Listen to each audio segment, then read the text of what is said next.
Ragazzi, 1, 2...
These are 4 brilliant criminals at the climax of their most magnificent effort.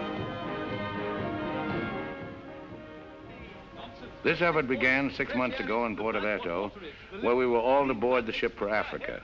And they were my associates in a quest for uranium. An element not one of them knew the first thing about, except that they'd heard you could get dough for it. Big dough. Who? I mean, what do you suppose they are? Businessmen, does it matter? Well, if we're going to be on a small boat with them for weeks and weeks. I only said they might be fellow passengers. Harry, we must beware of those men. They're desperate characters. What makes you say that? Not one of them looked at my legs.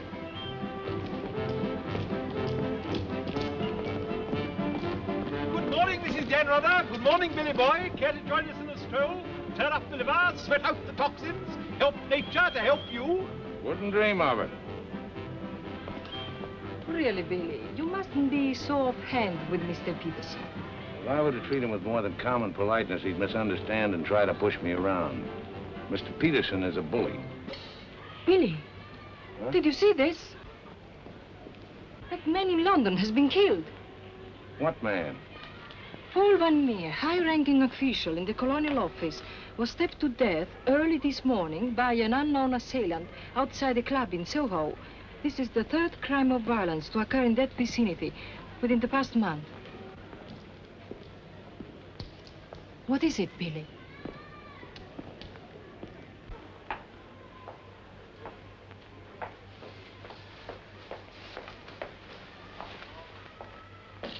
In heaven's name, Billy, say something.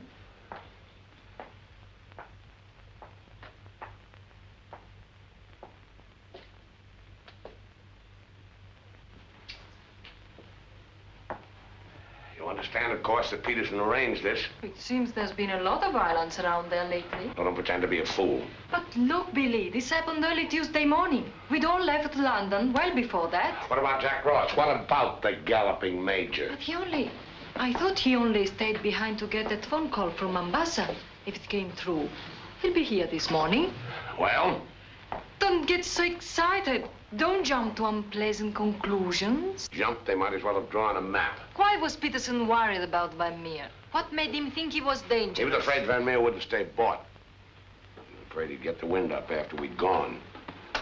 He had visions of him trotting upstairs to his superiors, announcing, I have certain information that certain persons have paid certain sums of money. Don't talk so loud, Billy. To obtain illegal rights to certain mineral supplies.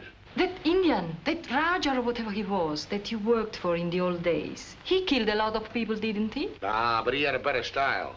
Besides, he was out for a kingdom, half the size of France. What's the difference between that and millions of dollars?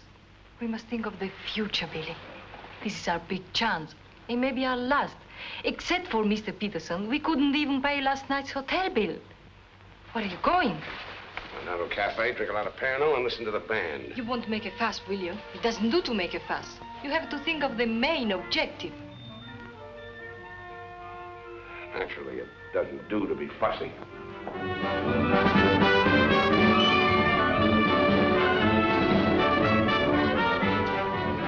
It's your move, Gwendolyn. Gracias.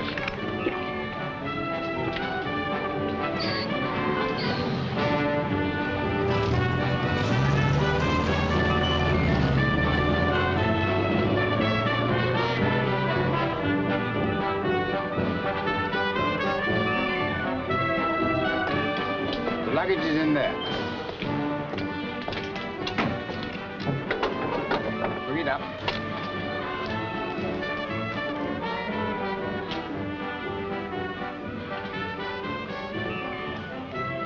Harry, look, the desperados.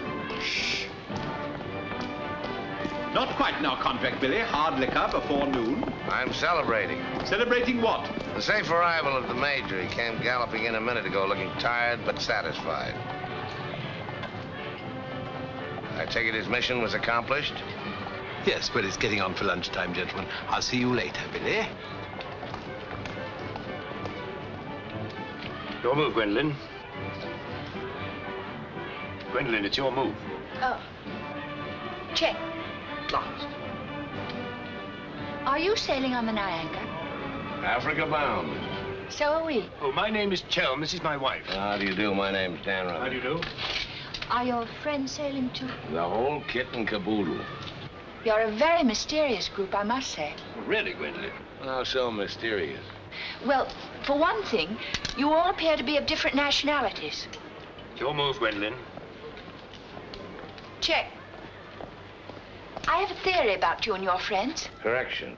My associates. As a matter of fact, I think you're doctors. Evil ones, I mean. You're going to the heart of the jungle where human life is cheap to perform ghastly experiments which require the sacrifice of thousands on the altar of science. You must excuse my wife. She has a very lively imagination. Check me. I don't know how you expect me to play a decent game when you keep talking all the time. Harry's been all out of sorts today. Usually he's a wonderful loser. Good morning, Mr. Danrada. I bring you the captain's compliments, along with the sad news that the sailing of the SS Nyanga has been postponed. Now, look here. This boat is definitely, most definitely scheduled to sail at 2400 hours. Scheduled, Mr. Chelm, but not, I fear, destined to do so. Propeller gone, or is the captain drunk? Oh, of course the captain is drunk. But the real trouble is with the oil pump. Well, it's not good enough. Simply not good enough. Quite right, sir. But you're putting it too mildly. The present oil pump is no good at all. Well, how much delay does this mean? Oh, to locate, bargain for, purchase, and install a new one will require, I should say, more than a day, less than a fortnight. Utter, hopeless inefficiency. Probably it isn't the oil pump at all. Just making it an excuse to hang about and pick up extra cargo. Guns or opium? I wouldn't be surprised if she turns out to be a smuggler. What a miserable place to be stuck in. Squalid, fifth-rate port. Ever been in Forteventura before? No, I don't know this part of the world at all. Oh, I thought not. Otherwise, you wouldn't be so upset about staying. Magnificent country. Ruins to visit by moonlight, fine stretch of beach. Back there in the hills, one of the few spots left in the world where you can get decent food and drink. It's called the Blue Pavilion. I insist you give me the pleasure of having dinner with us tonight. Well, that's awfully kind of you, but... Us? You and your associates? My wife and me. The committee? Oh, Mr. Chelm, I want you to meet a friend of mine. This is the Galloping Major. The committee wants you to toddle round. Okay. Right away. I'll be along. Better toddle. I said I'd be along. They don't like to be kept waiting. I'll lay on a car. We'll meet in front of the hotel at 6. Arrivederci. Dan Rather. An American, I suppose. Anyway, I quite like him. Time. 24 hours in the day, 1,440 minutes for somebody else to get busy on the same idea as ours. We ought to have got a plane and flown out, as I said from the start. You remember I said it, O'Hara? My name is not O'Hara. It is O'Hara. You hear? Mr. O'Hara. Yes, Mr. O'Hara. But you remember I said it? I said we ought to take a plane. Time. What is time? Swiss manufactured, French hoard it, Italians squander it, Americans say it is money, Hindus say it does not exist. You know what I say? I say time is a crook. If we took a plane, we'd be there inside 15 hours instead of who knows where. I don't want any more talk about flying. The sky is for the birds. My feet on the ground, both of them. Come in, Billy boy. What's all the fuss about? No fuss, Billy. We're merely wondering what course to pursue in view of this unfortunate delay. Join the peasants in their revels, go to church, write your memoirs. Very funny. I like an associate of mine to have a sense of humor. Good laugh does more for the stomach muscles than 5 minutes setting up exercises. And now that we've had our moment of fun, and all the better for it, let's get back to the question. Doesn't this delay call for a cable to your friend in British East? Mustn't send cables. Can't you get it through your heads that the population down there has trained noses? They can smell a uranium deal like a cat smells fish. But aren't you afraid, Billy, that when our little party doesn't show up on the date you said, aren't you a teeny bit afraid that your friend might use this as an excuse to begin negotiations elsewhere? If my friend were looking for an excuse, you'd find a better one in the morning papers. What do you mean? I'm talking about the untimely demise of Paul Van Meer. I'm appalled, Billy.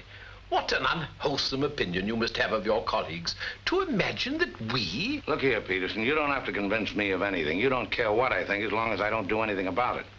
And I won't, unless you ever decide to sick that knife-happy little junkie on me. Watch yourself, laddie. Now, Jack, behave yourself. Sit down. For shame, Billy. I think you owe an apology to everybody in this room.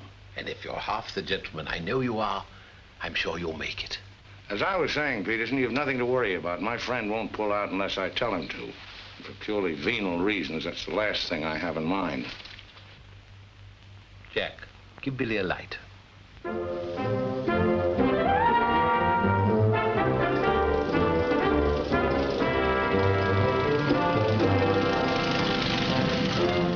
What a wonderful car. It looks as if it had won the Grand Prix d'Elegance many years ago. Oh, it did. It was built for Oraposo. You know, the bullfighter. He had it made this way so he could stand up and take bows. He only got one ride in it, bequeathed it to me on his deathbed. Well, here's to Oraposo. I hope you like champagne. You mean it's yours? Well, I gave it to my former chauffeur, the fat bandit in the front seat. Harry, look at that wonderful villa. Well, that was Bertie Crampton's. Oh, you mean Lord Crampton, in Gloucestershire? His family acres marched hand in hand with ours. Gloucestershire, the cathedral towns, trout fishing, garden parties. What a beautiful life. You know England well? Emotionally, I am English. I serve tea every afternoon with crumpets, and I've always kept up my subscription to Country Life and to Tedler. Trouble with England, it's all pomp and no circumstance. You're very wise to get out of it. Escape while you can. Well, I'd hardly describe myself as escaping. Simply so happened that a relative of mine, first cousin actually, who died recently, happened to be the owner of a coffee plantation. Africa's the place now. You talk about the diamond boys, the gold boys. They just skimmed a little off the top. The potential mineral wealth of Africa's hardly been scratched. Now, there is a villa. Big. Well, that's the Villa Capriccio, famed in song and story, a 3-star attraction in Baedeker. Well, whose is it? Well, the bank's on it now. It used to be mine. Yours? Yes, I brought old Charles over from Fouquet's. You know, the old Fouquet's, to run it for me. Then when I decided to pull up stakes, I bought him this restaurant we're going to. Least I could do to show my appreciation. Well, here we are. Charles! Charles! Wait here a minute when I rout old Charles out. He doesn't even know we're in this neck of the woods. Charles! Charles! He must think we're extraordinarily naive. Knew all those people. Owned that vast villa. Bought this place because he liked the fellow's cooking. What utter balderdash. Oh, perhaps he did. I beg leave to doubt it. Did you notice his wife? She seemed to be rather a sensitive little woman. Really embarrassed by all that rot. I am sorry, signore. As you see, we are closed. We do not open for another 2 months. Charles, what the devil's going on here? This place is falling to rack and ruin. The place is closed. We shall have to dine in the hotel after all. Monsieur Dan. Monsieur Dan. Madame, why did you not let me know you were coming? You did not say you were with Monsieur Dan. Nothing is close to Monsieur Dan. It's good to see you again, Charles. It's been too long, Monsieur Dan. Not since the night you left the villa. Remember your farewell party. I've tried ever since to forget it. Remember how in the morning we escorted you to the train with violins playing and everybody cried like when a king you love very much leaves his country. Aren't you dressed yet? Do I appear to be dressed? Do dress, do hurry. It's the most wonderful day. And Billy wants us to drive out and see his villa. His former villa. Obviously, I can't go. I've got a chill on my liver. What a miserable place to be ill. And you forgot to pack my hot water bottle. You packed it. Gwendolyn, I distinctly remember. Hello. Oh, hello. No, I'm afraid we can't. Harry has this wretched chill. Give me the telephone. Chelm here. Yes. Quite. Absolutely. A hot water bottle. That's very, very good of you, old boy. Look here, Dan Rudder. Would you mind very much if my wife went alone? She enjoys this sightseeing sort of stuff, you know. Splendid. Splendid. I'll send her along. You know, Gwendolyn, nowadays, one simply cannot afford to dismiss people just because they're not one's sort. One has to try and bridge the gulf. After all, it's a new world we're going into. One's got to take it as one finds it. Face it. Use it. Master it.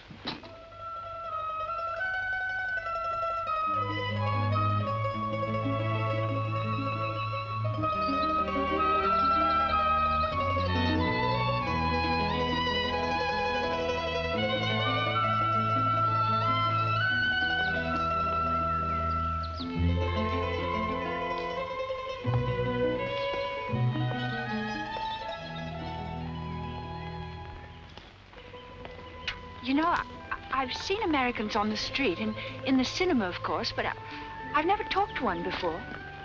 Are you a typical American? I think it's important that I should know. Why important?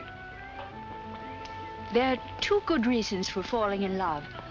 One is that the object of your affections is unlike anyone else. A rare spirit, such as Lord Byron. The other is that he's like everybody else, only superior. Harry, for instance, is the very best of a type. Well, if you must know, I'm a typical rare spirit. How long did you live here? Oh, the longest I've ever lived anywhere is 2 years. But when you were a child, didn't you ever have a mother and a father, and a house and a street and a town? No, I was an orphan until I was 20, and then a rich and beautiful lady adopted me. You know, I've changed my mind about your being an evil doctor. You're off to keep a rendezvous someplace in Africa sacred to the tribesmen. You're going to found a new empire and make yourself master of the riches of the world. But you need a beautiful blonde queen to impress the natives as the incarnation of the Queen of Sheba. That's why you're making a pass at me. Am I? Of course. I don't generally go sightseeing with strange men. You don't believe that, do you? Well, I believe anything you say. Do you? Well, you shouldn't, you know. You really shouldn't. Mr. Chelm, Yes? it's I, Mrs. Dalrada, Maria. Oh, come in.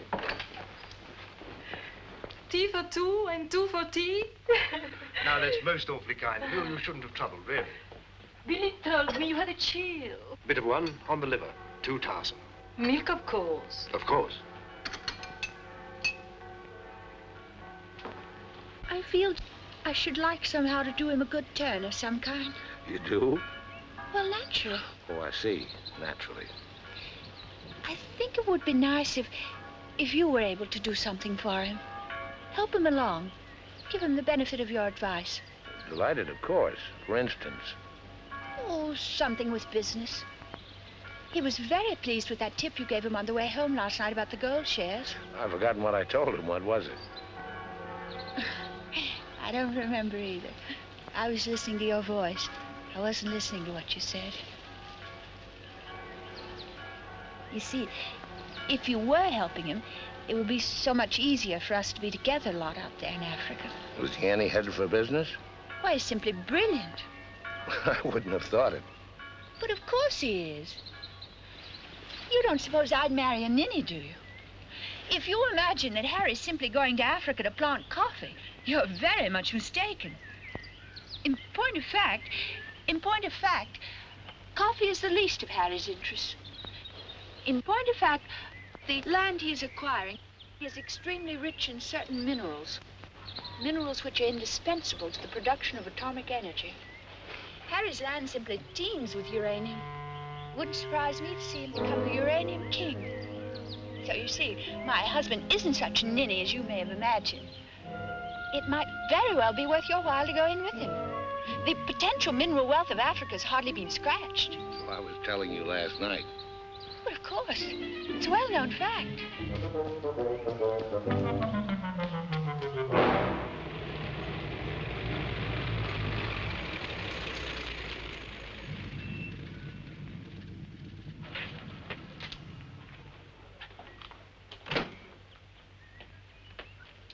Billy boy.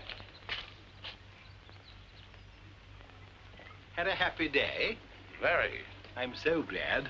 What an attractive woman Mrs. Chelm is. Is that what you called me over to tell me? Who are the Chelms? They're English, going out to British East. They have a coffee plantation. Any money in coffee? No, but there's a type of Englishman goes off to coffee plantations without caring whether there's any money in it or not. Relatives leave them coffee plantations and they go out to them. But why this sudden interest in the Chelm? I'd just like to know who's making friends with my friends. Well, now you know.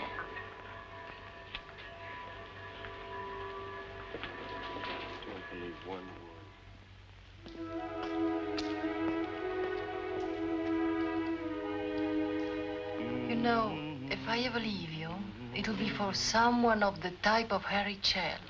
Well, bully for you. I suppose that type of Englishman is like a story I once heard. An English gardener in England was showing some Americans one of those wonderful English lawns. And of course, they wanted to know how to make a lawn like that. And this English gardener said... He said all you have to do is get some good grass and roll it every day for 600 years. I heard that story before you were born. Englishmen tell it when they're feeling down in the mouth. Just don't understand the Chelm type. You're not even listening. You never do. Someday I'll say goodbye and you won't hear that either. One day I shall really meet my type and run off with him. And you'll be simply amazed. It's possible. George Moore said, I learned it by heart years ago. He said that each great passion is the fruit of many fruitless years.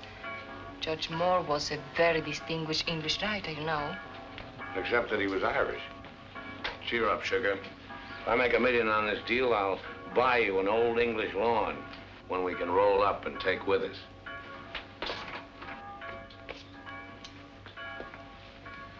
Billy, good morning. What's our wide-eyed Irish leprechaun doing outside my door? Why do you always make jokes about my name, huh? In Chile, the name of O'Hara is a tip-top name. Many Germans in Chile have become to be called O'Hara. Good morning, Mr. O'Hara. Madame, my respects. Perhaps Mr. O'Hara would like something to drink? Yes, maybe perhaps a little whiskey, huh? Very weak, please. What's this visit in honor of? Oh, just wanted to have a little talk with you. Okay, but make it fast. Fast? I give you my word, Billy. I give you my word. I feel to you like an older brother. Oh, it's not so much the difference of age. It's probably, yes, the reason is because I come from a culture which is so much older than yours in my country. A child 6 years old is older in his heart than you'll be at 60. It smokes, it drinks, it philosophizes. At this rate, I'll be 60 before you get to the point. The point is that Peterson, Ravello, myself, we are the principals in this case. We are in with the money. We cannot switch around and turn, but an agent, it's easy to imagine that he could conceivably doesn't feel himself quite as irrevocably committed as Peterson or... We're fellow passengers, I believe. Not quite yet, would you say? Too sadly true. By any chance, you don't happen to have seen your Mr. Danrother about? I don't think Billy's up yet. Not 11. He's rather a late riser. But he said... Well, anyway. I shouldn't put too much stock on what Billy says, particularly when he's had a few drinks. It's not that he means to break his word, he just forgets that he's given it. Charm and dependability so seldom go in one package. There are exceptions, of course. Your husband, I imagine, from his manner and behavior, is one. Oh, yes, very.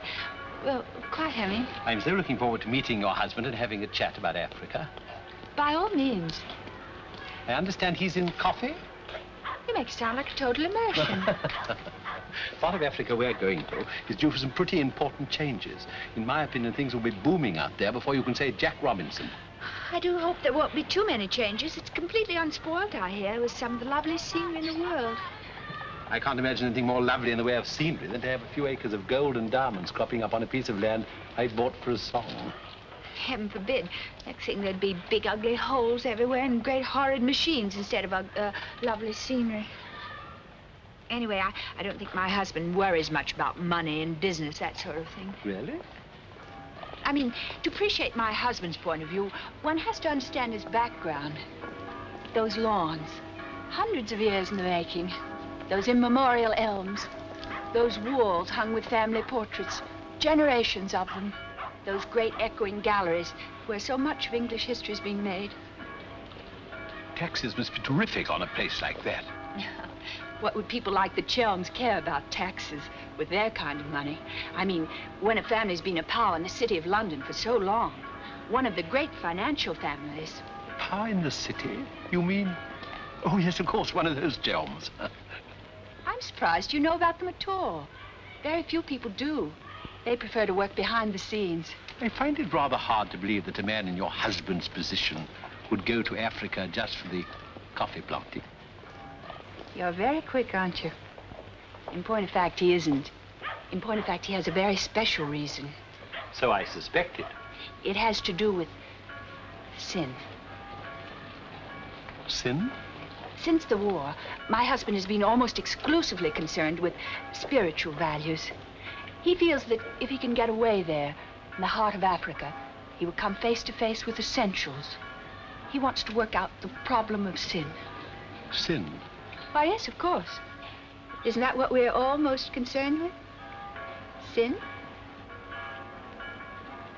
Gwendolyn, what are you doing here? I thought we were supposed to meet on the beach. Harry, I want you to meet Mr... My name is Peterson. Been having the most delightful talk to your wife. She tells me you're interested in spiritual values. I myself am vastly concerned. Harry, we'd really better be going. You'll excuse us, Mr. Peterson? What have you been telling that man? Nothing, Harry. He got onto the subject of religion, and I just happened to mention that we usually go to church on Sunday. Billy, I think it is high time you take stock of yourself. Can you truthfully say about yourself, I, Billy Danrother, have acted fairly and squarely to my associates, huh? But of course he can, Mr. O'Hara. Everybody knows Billy's the soul of honor. Shut up, sugar. Perhaps he is the soul of honor, and perhaps appearances are deceiving. You mind telling me what it is I'm supposed to have done? Nothing. It's your conduct. Your conduct doesn't... Your conduct does not inspire confidence, and confidence, Billy, is the most important necessity in an undertaking of our kind. One may be completely innocent, but if one's actions invite suspicion, one might as well be guilty. To be trustworthy is not more important than to seem to be trustworthy. Billy, have you done something you shouldn't have? Tell me, Billy. Tell me the truth. My conduct. Who do they think I am, their hired man? But you are, you know. You are the hired man. How good and kind of you to remind me. How good, how true, how kind.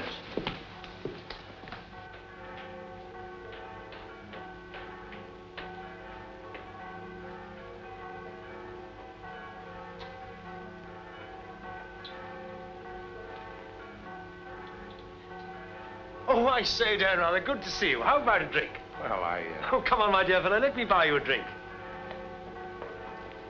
Oh, Gwendolyn, don't forget to send one to Aunt Beatrice. Can't understand it.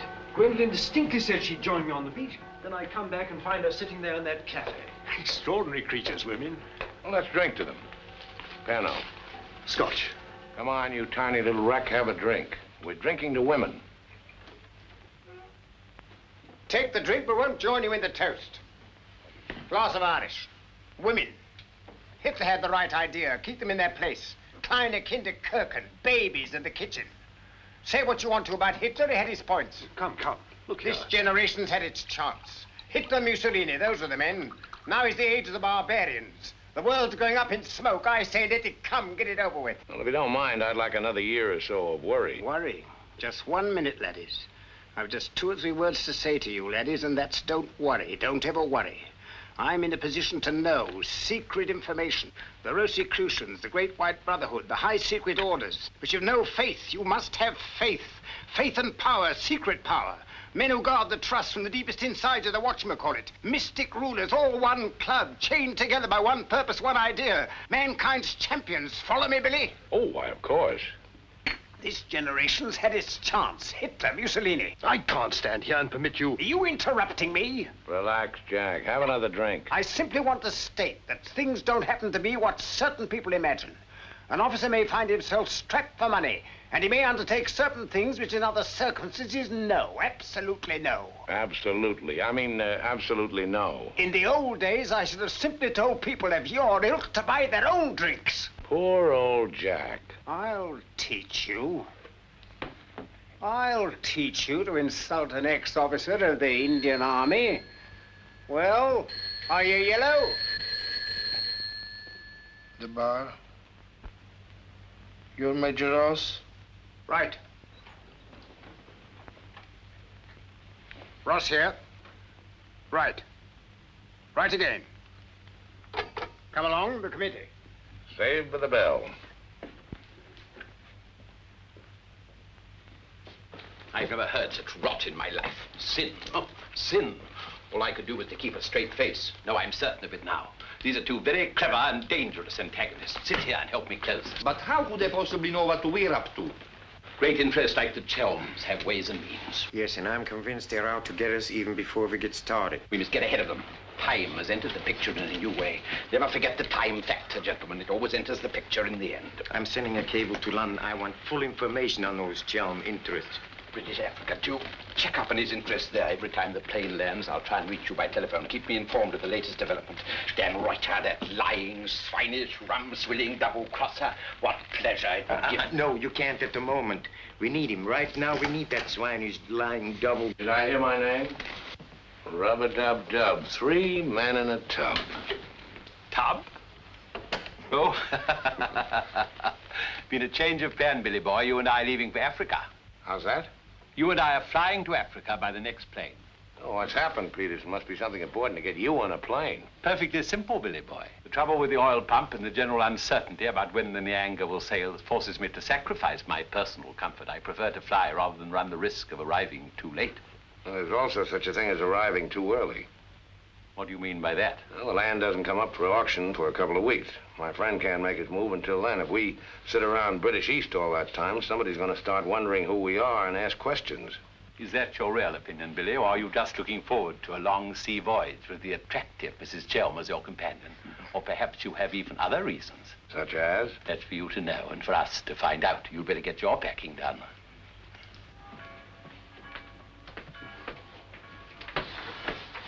Billy? Where are you going? Off to Africa, flying. Just like that? Weren't you even going to kiss me goodbye?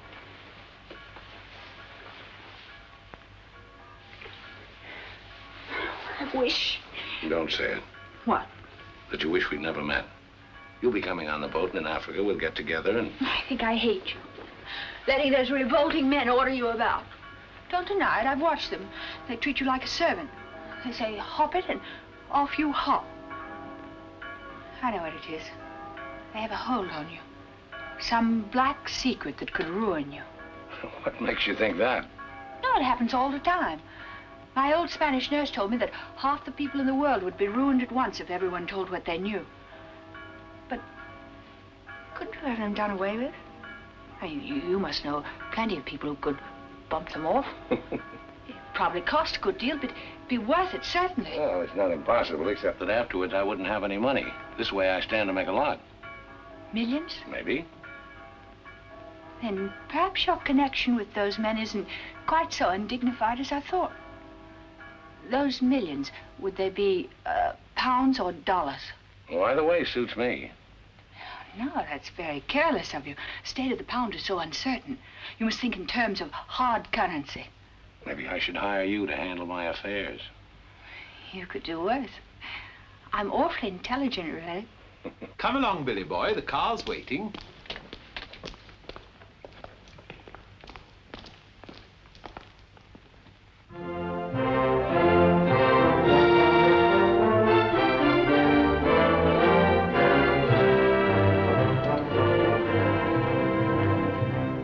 Can't get faster than this, we'll miss the plane. Press on! Press on!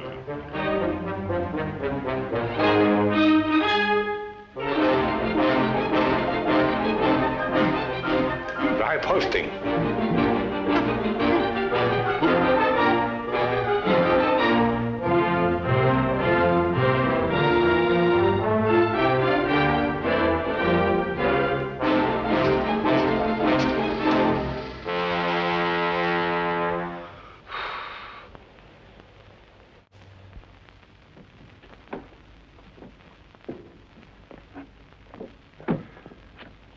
Bisogna spingere.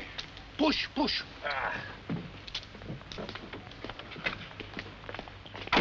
Come on. 1, 2, 3.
Beautiful car. You did that on purpose. What? You planned it that way. I know what you're up to. I know everything. I know about the uranium on the Chelms land, the Chelm interests in the City of London. The what? You heard me, the Chelm interests. I take it your information comes from a reliable source. It does, from Mrs. Chelm herself, in fact. Ah, magnificent. Simply magnificent. You must pay me back for the loss of my beautiful car. If you weren't a benighted jackass, if you could see as far as you could spit, you'd know there's no such thing as a Chelm interest. You'll have to do better than that, Mr. Danrother. Very much better than that. Don't believe me. Check with London. If you find out he's anything more than a down-at-heel Gloucestershire squire, you can have my services for nothing. You mean Mrs. Chelm is an unqualified liar? Well, let's say she uses her imagination rather than her memory. You will make restitution. We know, Mr. Dan, either the money or a new car. Why, you fat bandit, I gave you the car in the first place. How I came by it is beside the point. The fact you gave it to me doesn't make it any the less mine. Shut up. That's right. Threaten me. It is not enough that you destroy my beautiful car. Now you... my beautiful car! Stop!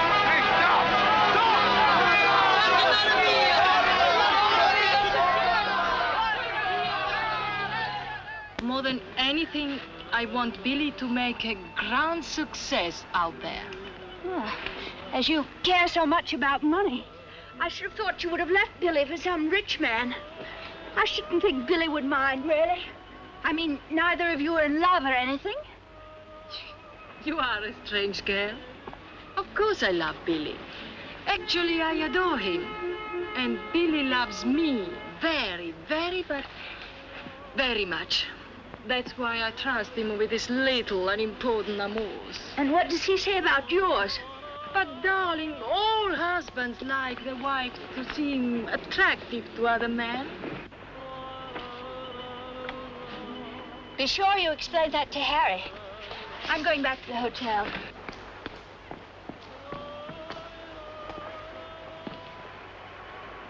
Mrs. Stanrubber, Maria, I'm afraid, I have some shocking news for you. The boat is not going at all? There's been a terrible accident. Your husband's car drove over a cliff.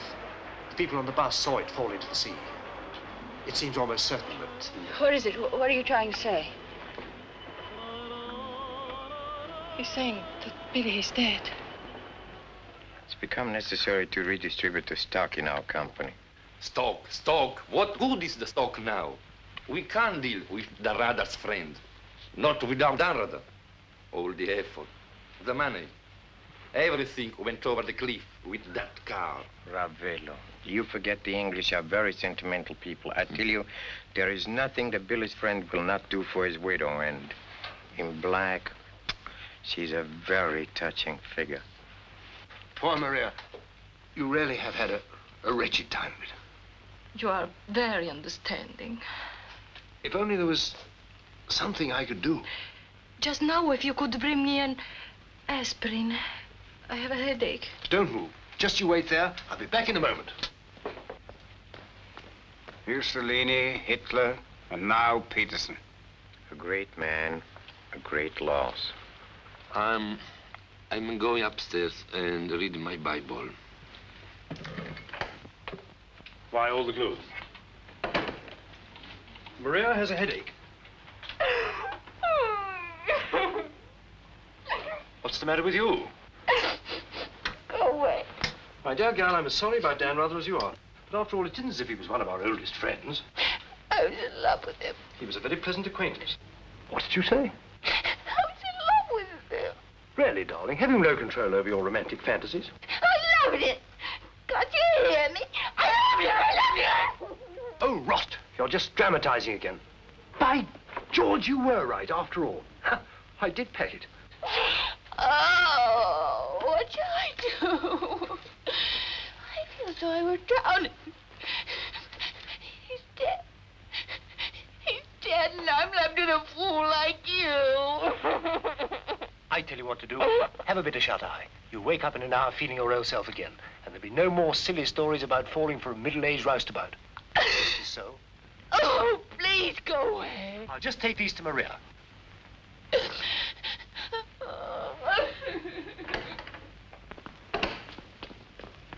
Mr. Chelm, this is very important, for you as well as for myself. Yes, well, get on with it.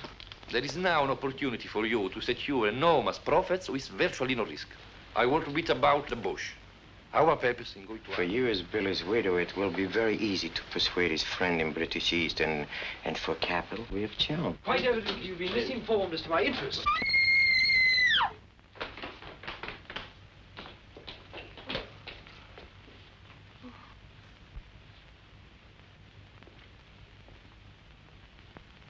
What's the matter with all of you? Somebody dead? Car, it went over a cliff. We thought you'd both been killed. Dan Rather, I'm delighted to see you're alive, but your wife is in a fainting condition. You mean you're not dead at all? Obviously, I'm not dead. I knew you weren't dead. I knew it. I counted 13 backwards 13 times. My old Spanish nurse said if you did that, a miracle would happen. And you see it has. Ladies and gentlemen, I bring you the glad tidings. The captain is sober, and the SS Nyanga will sail at midnight.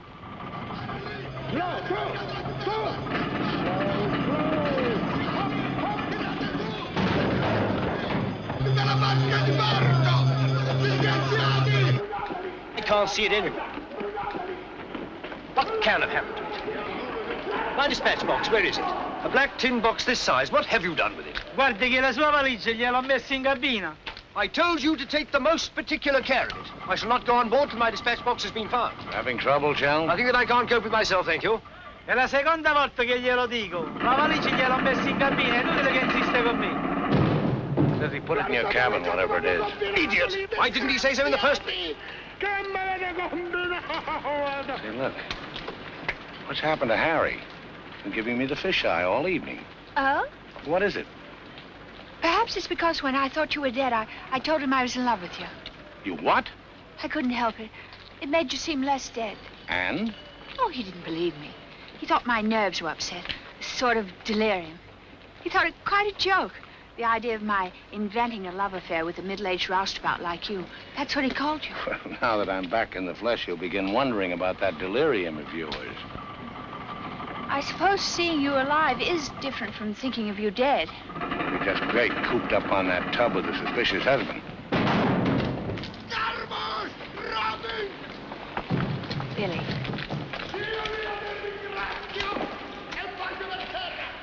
Let's not go. What do you mean? I'm asking you to run away with me. Now. What about the millions in hard currency? What's happened to you? I thought you were my shrewd little manager. I've changed my point of view. I thought we'd get to Africa and you'd make your fortune and everything be wonderful, but now I think it's all too risky. Too many things can happen. I want us to cut and run for it right now. You really mean that? With all my heart. Oh, no, that's impossible. Why? Well, for one thing, Mrs. Danrother might not go for the idea. She's not quite as sophisticated as you are. Please, Billy, listen to me. I've thought it all out. We'll take the bus and catch an express for somewhere. The shot's not on the table. You're not in love the way I am. If I loved you 1,000 times more than you say you love me, it still wouldn't make any difference. I've got to have money. Doctor's orders are that I must have a lot of money. Otherwise, I become dull, listless, and have trouble with my complexion. But you're not like that now, and you haven't any money. It's my expectations that hold me together. You really mean that, don't you, darling? Sure, I mean it. And your main reason for wanting lots of money is so that you'll be ever so attractive and I'll love you more and more. That's right, baby. I'll help you, Billy. I can, too. I'm something of a witch. My old Spanish nurse said I could have been a professional. We don't look now, but they're raising the gangway.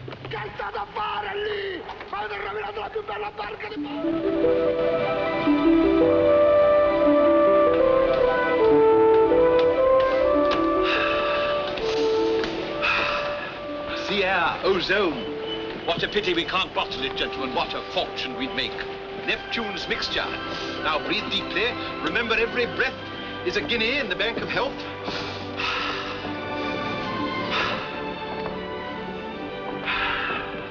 Good morning, Chel. Why, that's good. Very good indeed. I didn't know you were an artist, Mrs. Danrother. I'd hardly call myself that. I only dabble.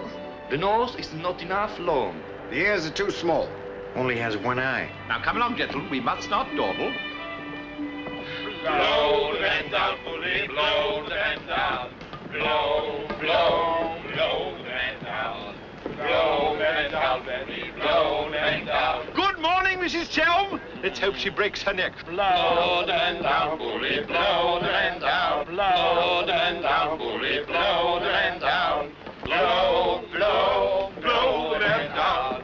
Blow the man down, bully, blow the man down. Give me some time to blow the man down. Mr. Peterson? Mr. Peterson? Radiogram.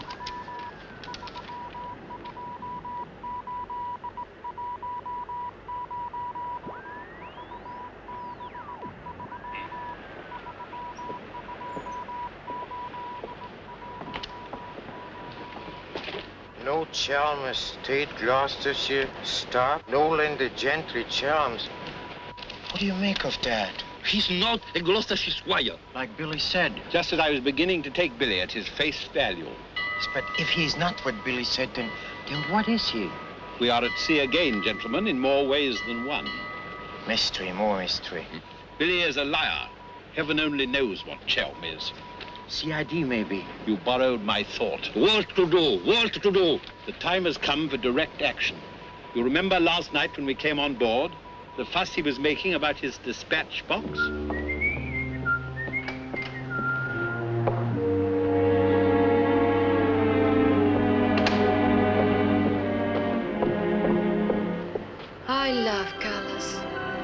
Working with them is an endless puzzle. Your face, for instance.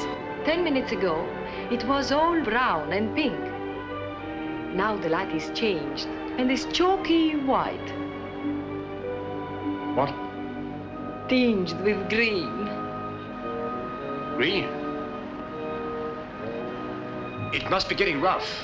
Just a little. Don't break the pose.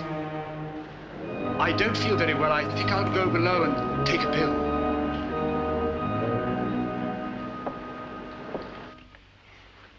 It's incredible. Harry Chelm is just Harry Chelm. nothing, nobody, a ruddy refugee from Earl's Court. With a hot bottle. Look.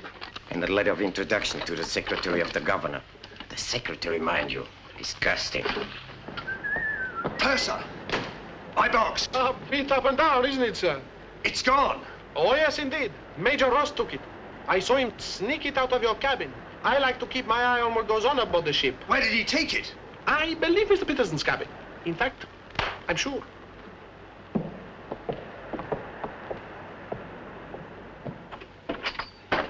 Ah. And now may I ask what explanation you have to offer? He forgot his hot water bottle.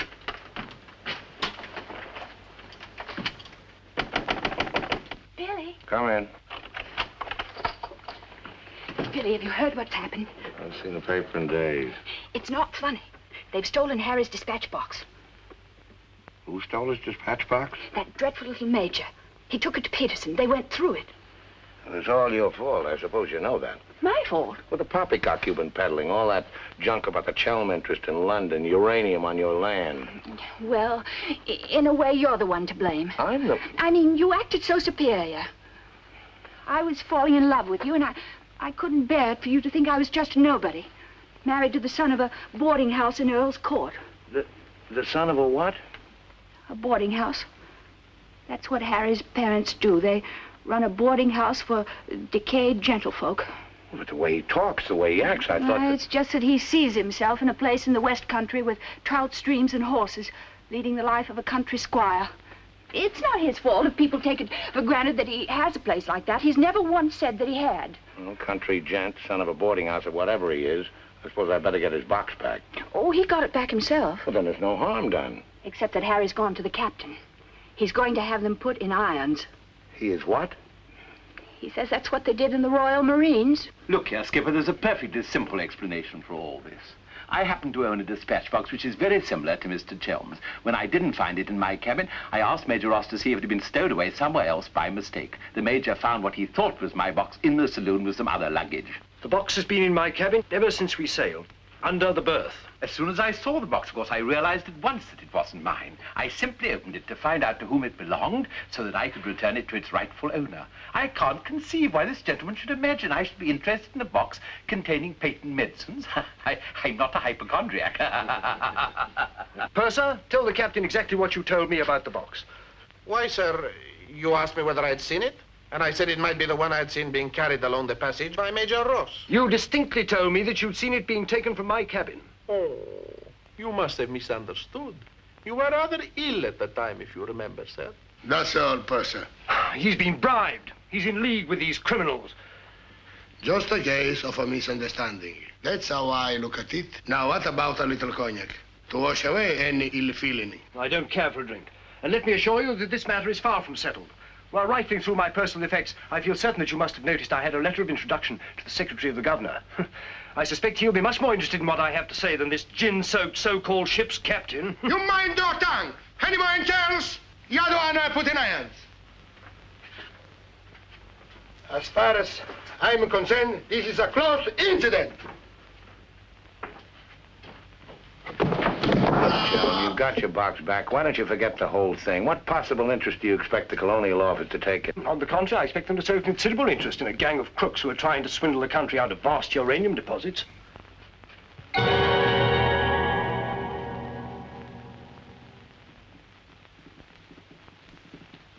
Just one moment, sir. What leads you to believe? This gentleman obviously hasn't seen fit to inform you that during your supposed demise, he attempted to lure me into your nefarious venture. Unfortunately for you, he acquainted me with all the pertinent facts. Facts which I intend to communicate to the proper authority at the very earliest opportunity. I thought you were dead. That's what they told me. Everyone told me you were dead. And if you were dead, we head to a fresh capital. Didn't we? You, Ravello, my own partner, sneak up behind my back and try to cheat me. The milk's spilt. It's no good crying over it. Get after him, Billy. Calm him down, talk to him, see if you can't get him to change his attitude. I'll try, but I don't think it'll do any good. I don't know why we have to worry about Chelm's attitude. Talk's no good. Conversation never convinced anybody. I say put an end to words. Shut up, Jack. Time factor has entered the picture again. This time, fortunately, it's working on our side. 2 weeks before we reach port. That should be plenty of time to convince our friend, Chelm. I beg you, please end all this trouble. If things go on, either you will be done away with before we ever get to Africa, or you will leave and denounce Peterson to the authorities, and that will be the ruin of all my plans and hopes. In the long run, you'll do much better to get clear of these people. They're thoroughly undesirable. The long run. I'm tired of the long run. I am not even thinking about them or about myself. It's only you that concerns me, Harry. No need to worry about me. Ever since I met you, you fill my thinking. You are becoming an obsession. Don't you understand, Harry? I am deeply in love. Maria. My dear.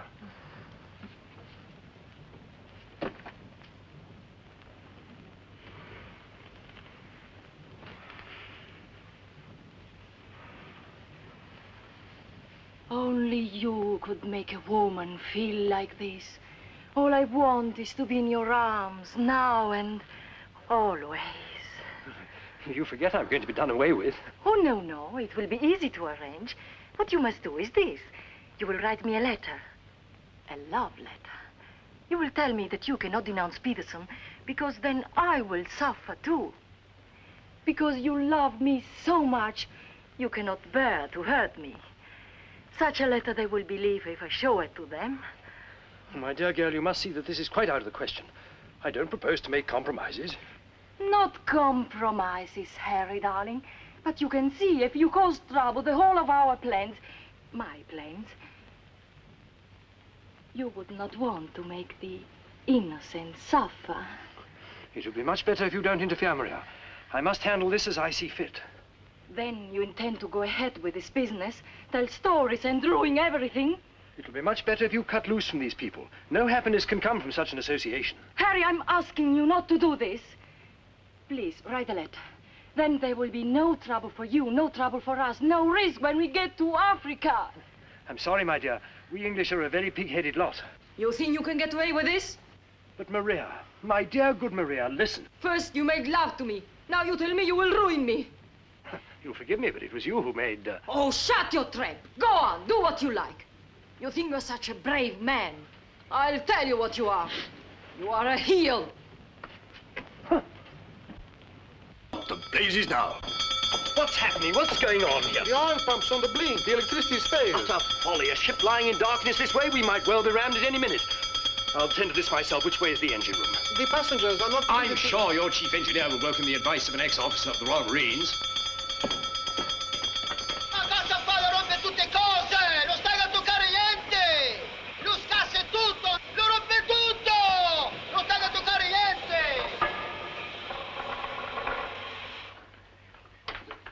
Look here, you fool. Are we simply abandoned to our fate? I insist on something being done. For instance? Well, give out the lifebelts. Organize the boat drill. The clientele are requested to remain calm. To remain calm? Does the captain feel no sense of responsibility for the lives of his passengers? It's my opinion that the captain doesn't feel much of anything at the moment. Do you mean to say he's drunk? The fellow ought to be made to walk the plank. I'm afraid just now he cannot walk at all. But this is outrageous. Oh, sit down, old man. What have you got to worry about? We're only adrift in an open sea with a drunken captain and engine that's liable to explode at any moment. Perfectly ordinary situation. Happens every day. But just in case any of you are still at all anxious, let it be known that Mr. Chelm has taken charge in the engine room. Who's taken charge? Harry, and he'll foozle it for sure. Shall I get out the hymn books? Your husband claims to have learned all about engines and such things when he was an officer in the Royal Marines. If he ever was. In point of fact, not only was he an officer, but he once won a medal for jumping into a sea of fire to rescue someone. It's only a bit of wreckage, not a man, but that wasn't Harry's fault. Just a slight error in judgment. Oh, the lights, they come on. He must have fixed it. Impossible. The engines are turning. We are underway. I still say it's impossible. Ladies and gentlemen, may I have your attention for a moment? I'm happy to inform you that the oil pump is now in perfect working condition. Putting it right was no great accomplishment for anyone with the slightest mechanical bent. Anyhow, we may now proceed without further delay and in absolute safety. Oh, Harry, you did. You fooled it. But when you wrecked my ship, where is your Forward, please. Captain wants to see you. There you are. You devil! You wrecked my beautiful ship! Nothing of the sort. Some scallywag down there sabotaged my work out of pure malice. You explode my engine! Now keep your head, boys. Let's all behave like little gentlemen. Stay out of this, Dan, mother. I can handle the brute. What happens now? Do we get the life belts? Do we abandon the ship? There's no immediate danger. The passengers will please to return to the saloon. We're heading for the nearest port, and there seems to be some chance of our making it. Let's go. Come along. Now, who was last down? Last. Billy, boy, be a good fellow and make a fourth at bridge. The Major has no head for cards. A few rubbers will soothe all our nerves. Oh, thank you. I'll soothe mine with a double scotch. In fact, I think I'll make it a triple. No ice, no water. Right, sir. How about you, dear Mrs. Dan Rubber? Little bridge? Oh, so sorry. I have the most fearful headache. I think I'll go to my cabin. Oh, what a shame. Well, boys, we'll have to make it cutthroat. What about Harry here? Maybe he'll take a hand. That, under the circumstances, is a most unsuitable suggestion. Gwendolen, I must ask you to either move to another table or else leave the saloon. Harry, for heaven's sake. I don't care for my wife to associate with an associate of criminals. Don't be absurd. Billy's not a criminal. He's the best friend we have on this boat. We're not in need of such friends. You need any friends you can get. The only thing standing between you and a watery grave is your wits. That's not my idea of adequate protection. Purser, how much longer before this ship reaches port? If we ever do get to port, it should be within 14 or 15 hours. That's a long time. Sit down, make yourself comfortable, have a drink. Enjoy the Major's piano recital. Come on, Peterson, buy us a drink. I'm afraid I can't accept hospitality from persons who I intend in a few hours' time to denounce in a place of justice. 2 spades. I admire your sang-froid, Mr. Peterson. Or perhaps you don't think I'm serious. We shall see. 3 clubs. Gwendolen, are you going to do as I say? Not when you speak to me in that tone. Not when you try to order me about. In that case? Where are you going? On deck, where the air is less polluted.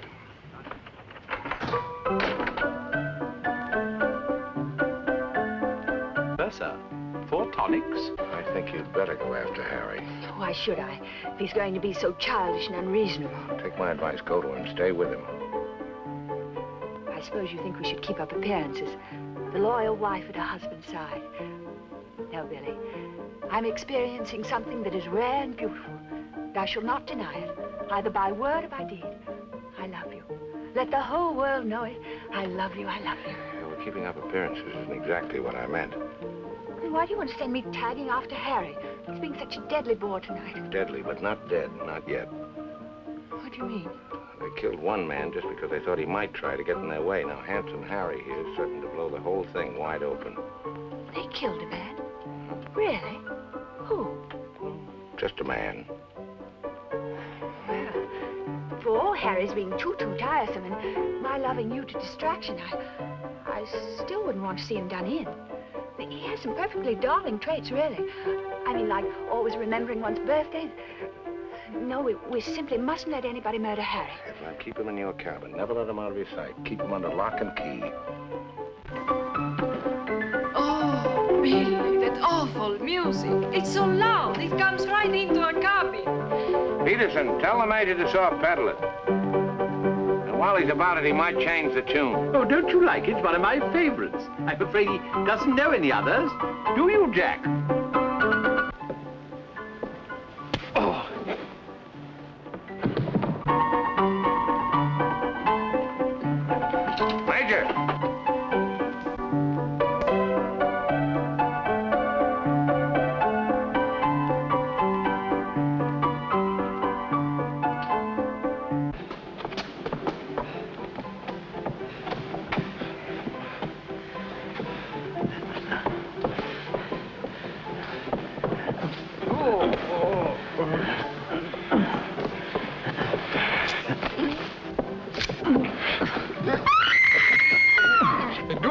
screaming? One down. Captain! Captain!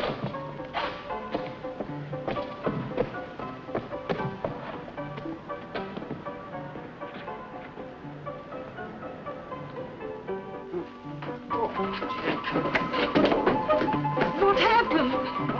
Oh, Billy, all that screaming. I thought someone had been killed. Someone nearly was. Indeed, they were. Look at the Major. Better get a new act, Peterson. The curtain's going down on this one. Every time I turn my back, someone makes trouble. The passengers break the engine, they beat each other to feet, they throw each other overboard. That man attacked me. How you? You again! If I struck him, it was in self-defense. He came sneaking up behind me and tried to run me through with his sword. Is that true? Well... It's no use, Billy. My trying to protect Harry any further. I may as well tell the whole truth. Captain, it grieves me to confess this, but in point of fact, my husband has an illness of the mind. The medical word for it is paranoia. On occasion, he displays homicidal tendencies. The psychiatrists say it's because he believes people are plotting against him, and so he strikes back and tries to kill them. Gwendolyn, for heaven's sake, woman, what's the meaning of this treachery? Believe it or not, Harry, I'm doing it for your own good. He knows. He saved my life. He'll tell the truth. I wouldn't contradict the lady. You wrecked my ship! You tried to kill the passengers! But I'm not the same person on the ship. That's why you're against me. Let me go. I'll kill the lot of you. I warn you, Captain. When I tell you... Poor Harry. It's awfully sad. We've tried everything to cure him. Take your hooligans off. How dare you lay hands on me? You hooligans! I'll have you put in irons. You'll be the ones in irons. Good, good. We'll have no trouble from you. Scum! Mongrels! I'll bring you to book! Every one of you! Every man jack of you! After all, it was the only solution. Harry's safely locked in his cabin where those beastly men can't do him any harm. On the other hand, he can't say or do anything now to interfere with your making that fortune in Africa. I mean, the authorities would hardly listen to the ravings of a lunatic, would they? Well, they won't even let him off the boat. Well, in that case, he'll just have to stay shut up for a few weeks. It's a bit hard on the old boy, don't you think? Yes, but after you've amassed all those African millions, we'll make it up to him. We'll buy him a country place in Gloucestershire with some rough shooting and a trout stream like he's always wanted. Maria will marry him, perhaps. She seems to have a very real feeling for English country life. And everybody lives happily ever after. Especially us, Billy. Prepare to abandon ship. What's going on? I believe, sir, that we are sinking. Board station, everybody. Blow up your light rays. We're sinking. Harry! Harry, open the door! You must! The ship's sinking!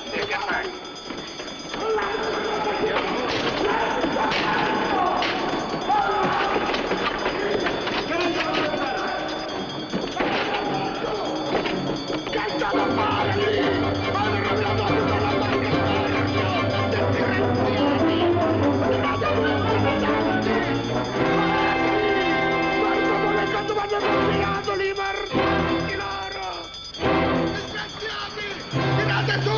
State attenti! Che state a fare lì? Mi avete rovinato la più bella barca di porto! Disgraziati! Tirate su! State attenti! Muovetevi! Guarda cosa fanno con bambino, cosa fanno combinato questi messaggi loro! E mi tenete! Che m'avete colpito!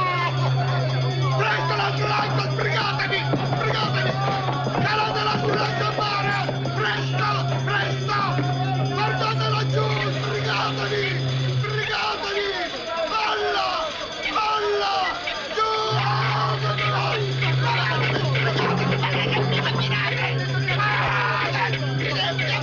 Presto! Presto! Deve prenderlo giù! Il barco diventa maledetti! Calate l'altro lancio a mare! Mollate la cime! We simply can't leave without finding out what's happened to Harry. Maybe we'll run across him out there. He's a strong swimmer, isn't he? To your relatives. I don't say we will, but it's possible. Anything's possible. Come! Bill! Crash! Dio mio, ti ringrazio e pace per terra! Speriamo che incontri un branco di messicani! Give me that oar.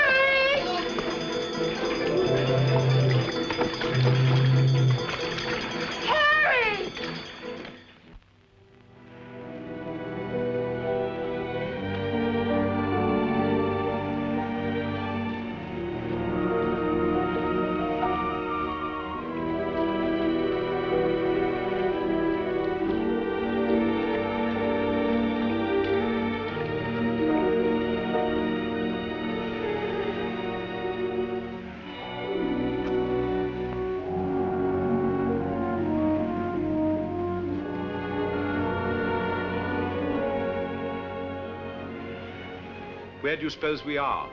Africa. What part of Africa? Yes, that's important. What part? Not a bad place to land. No customs, no forms to fill out. Tell us at once where we are. It's important I know.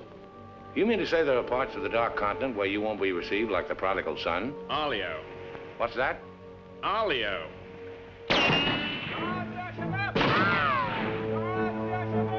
Better get down, everybody. Oddio, mamma mia! Arabs! Oddio, mamma mia! Get rid of your passports, boys. Mrs. Chelm, Billy Boy, my identity must remain a secret.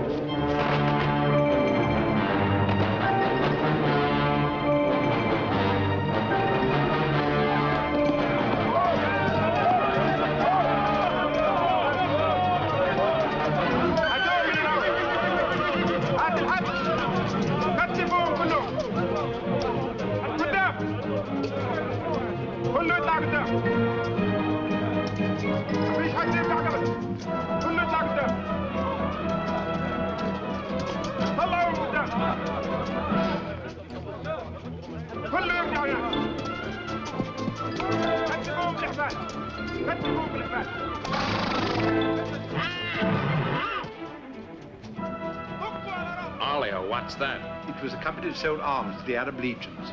Wait a minute, that rings a bell. Some of the equipment we sold them was defective. Been too long under the water in the Gulf of Leyte. The Arabs claim they lost the war because of rusty guns and dud ammunition. For heaven's sake, be quiet. If you go on like that, I'll see you drawn and quartered.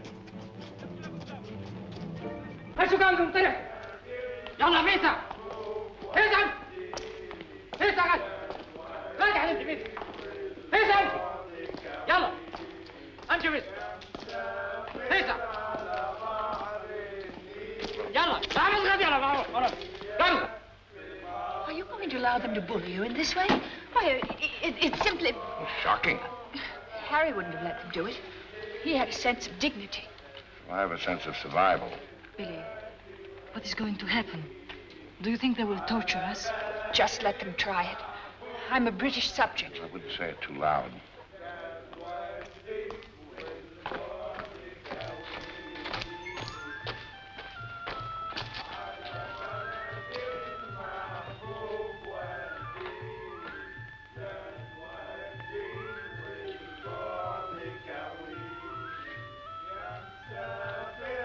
We shipwreck. Big boat, go down. Bottom ocean.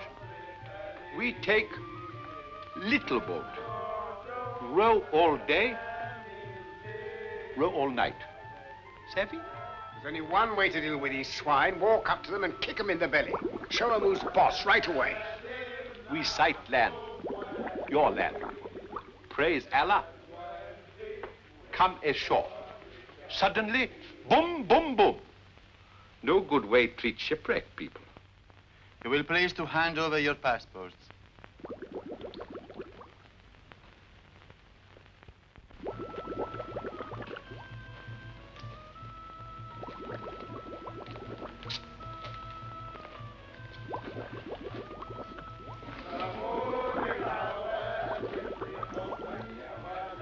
There seem to be 4 missing. Will those who have not handed over their passports hold up their hands?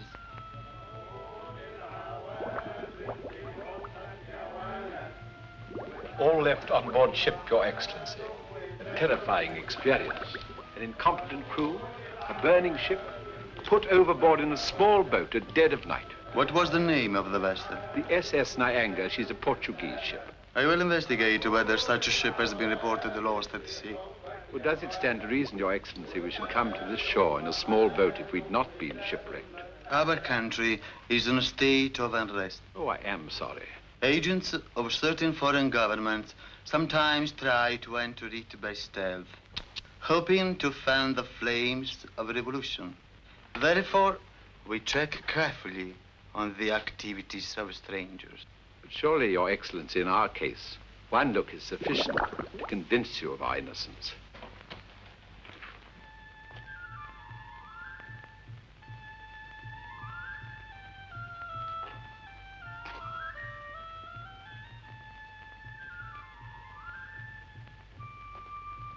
No. One look is not enough.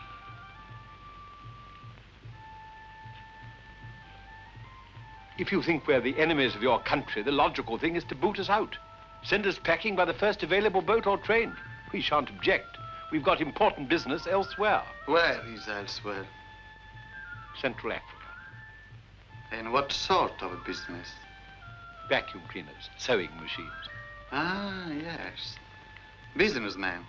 All going to Central Africa to sell vacuum cleaners. Hut to hut, I suppose. And you, sir, I take it, are the head salesman, the ringleader of this group. Oh, no group. We met for the first time on board ship. Complete strangers to one another. Liar! The others all look at you each time I ask a question. I am a keen observer. You four are together. Oh, no, my fat-gutted friend. I'm not the illiterate, simple-minded native you're fool enough to take me for. I am a great man, a serious man. I spit on you, too. I spit on you and all your life. Off to the wrong star, Peterson. There's only one way to deal with these swine! Swine! Swine! You'd better be careful. My husband, my late husband, who was drowned in the Niagara disaster, happened to be one of the most important figures in the British government, Sir Harry Chelm. In point of fact, we had letters from the Prime Minister and the Queen telling everybody to be particularly courteous to us and our friends. So you see, if any harm befalls us at your hands, it will become a major international incident. Would you instruct that one that in my country a female's lips may move, but her words are not heard? Harry. If only you were here. And now, sir, you will stop abusing my intelligence and tell me who you really are and what is your actual purpose in being here. I'm a sick man. I've got a bad heart. I mustn't talk anymore. You refuse to answer. That is interesting. It makes of it a contest in a game at which we excel. We of this country have had 4,000 years' experience in asking questions and getting answers. Who are you? Why are you here? Don't hit me again. My heart, I have an attack.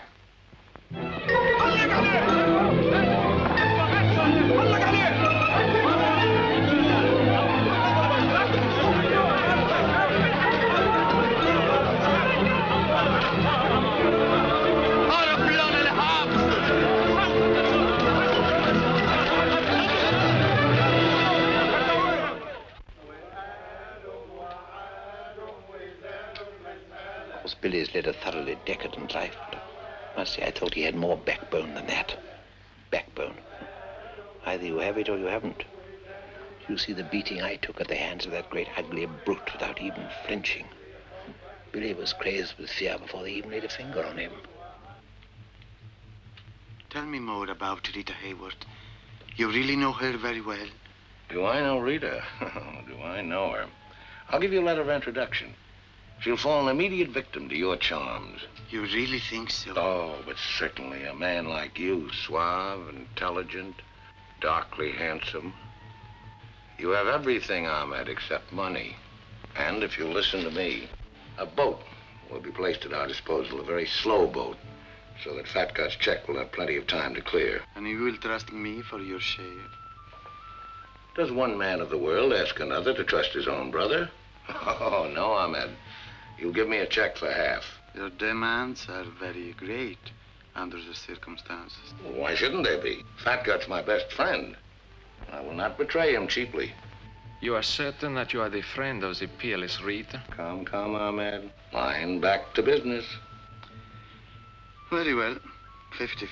Oh, by the way, Fat Gut's nature is noble like ours. He might try to bargain. I do not bargain with a puffball like that. It's beneath my dignity. It'll be dawn soon. The correct hour for a firing squad. But if we have him shot, what about the money? Well, I was just thinking that if he had a volley at the psychological moment, he might not be so inclined to haggle. I believe you must have Arab blood. Westerners are not usually so subtle. يلا يا علي نمسك الراجل الثخين. يلا بينا. يلا. Look, Halamite. Look, Halamite. Ah! you taking me? I won't go. I demand to see a doctor. Would you say that in Paris, among smart people, the Rolls-Royce or the Cadillac is considered more chic? Well, that's no problem at all. A man in your position should have both.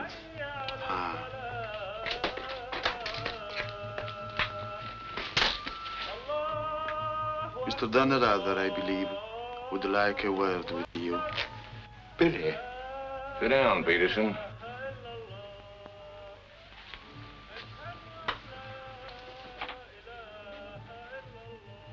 I've been talking to Ahmed here, and he's made the vow.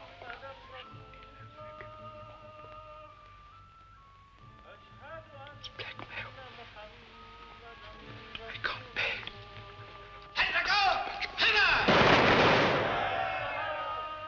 What was that? Firing squad. It's execution day. Will he take a check?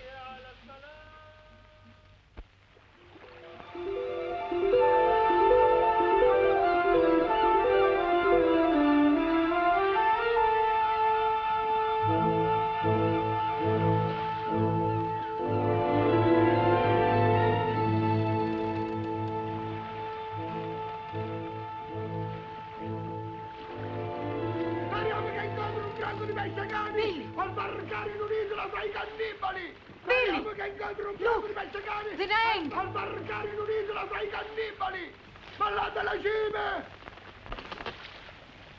Stay away! Stay away from my ship!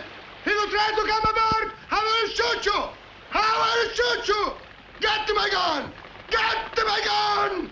Give it to him. Maybe he'll shoot himself. My gun! My gun!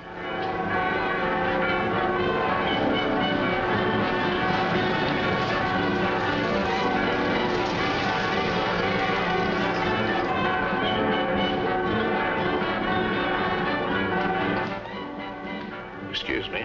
Are you Mr. William Dunrather? That's right. I'd like to ask you a few questions, if I may. Oh, I'm sorry, not now. Forgive me, but it's rather important. Yes, it always is. I was a newspaper man myself once. Very well, you might quote me as saying that everybody was heroic except Mrs. Danrather, who ate all our boots. Very amusing, but I'm not a reporter. Oh? Jack, go to the phone, make reservations. The first plane to Nairobi, 6 seats. Yes, and if they don't have any, talk to the right man and tell him if he kicks other people off the plane, we'll make it worth his while. I always said we ought to take a plane. You remember I said that, Mr. Horror. I said we ought to take a plane. Mustn't dawdle, Billy boy. Great deal to do and not much time. Those were the other members of your party? Yes, I'd like to talk to them too. Well, what's it all about? I believe you were acquainted with a Mr. Van Meer, now deceased. Peterson, you and the boys better come back down. The gentleman here wants to speak to you, a Mr. Jack Clayton of Scotland Yard. You take your wine here or upstairs, Mr. Dunn? No, we'll have it here. Care to join us in a drink, Clayton? No, thanks. It's a bit early in the day for me. I read somewhere that a Scotland Yard man never accepts a drink from anyone he intends to arrest. Is that true, Mr. Clayton? Quite so. Mrs. Dunrather? No, I'm Mrs. Chelm. This is Mrs. Danrather. No, how do you do? Well, I wouldn't dream of alarming you lovely ladies, so perhaps I'll have a glass of bubbly after all. Peterson, how do you do, sir? How do you do? Ravello. And Mr. O'Horror. O'Hara, Julius O'Hara, delighted. No, I'm the one to be delighted. It had begun to look as though I'd never catch up with you people. That would have been a bit embarrassing. You see, this is the first time I've ever been abroad on an investigation. I've spent quite a lot of money. And my chief can be very sarcastic about the money one spends, particularly if you fail to deliver the goods. Mr. Clayton is presently interested in the Van Meer murder case. The Van Meer murder case? Oh, yes, yes. That fellow in the Colonial Office. Yes, I read about that in the paper. It was a shocking affair. According to Mr. Van Meer's appointment book, Mr. Peterson, you had lunch with him at the Savoy a few days before his death. That's quite correct. Mr. Van Meer was an expert on African matters. We wanted his advice about affairs in British East. Do you recall the subject under discussion? Vaguely. Crop yield, the native labor situation. Inches of rain. Vaccination, shots. How long had you known Mr. Van Meer? Oh, a couple of months. We met half a dozen times. Did he ever make mention of any enemies, business or otherwise? Did he say anything about romantic attachments? I mean, did he name any women? No. I should have been very surprised if he had done. Mr. Van Meer struck me as being every inch a gentleman. Oh, of course. Well, that's all. Unless somebody has anything further to add. I have. I think you ought to know that the business of one of these businessmen is murder. I beg your pardon. Major Ross, I mean. I can't guarantee Major Ross murdered this Van Meer person. I assure you, however, he attempted to murder my husband with a long, thin dagger, which he always carried about in what looked like an innocent swagger stick. Go on, Mrs. Chelm. You see, Major Ross is employed by Mr. Peterson there to do his dirty work. One might say he's a professional killer. My husband found out certain things about Mr. Peterson. Things in point of fact that are a matter of empire, involving, as they do, a plot to exploit our kingdom's uranium resources. And that's why Mr. Peterson decided to have him done away with. Don't run away, Mr. Peterson. That's always tantamount to a confession of guilt. Tantamount is what I call it. More champagne, Clayton? No, thank you.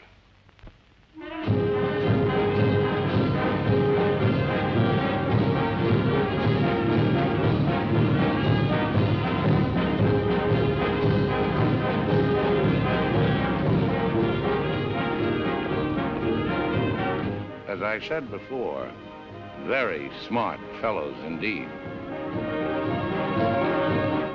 Should you ever think of me in Earl's Court, that's where I'll be, helping Harry's parents with the lodgers. Should you ever think of me, try not to let it be too harshly. You kiss her too, Billy, and tell her she's forgiven. Sure. Goodbye, Billy. Bye.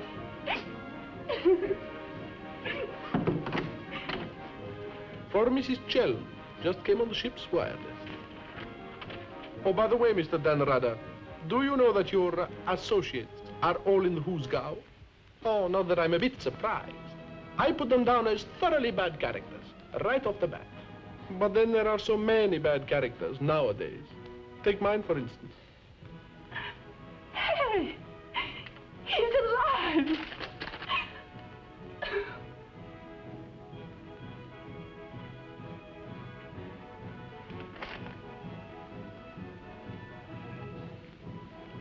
Oh.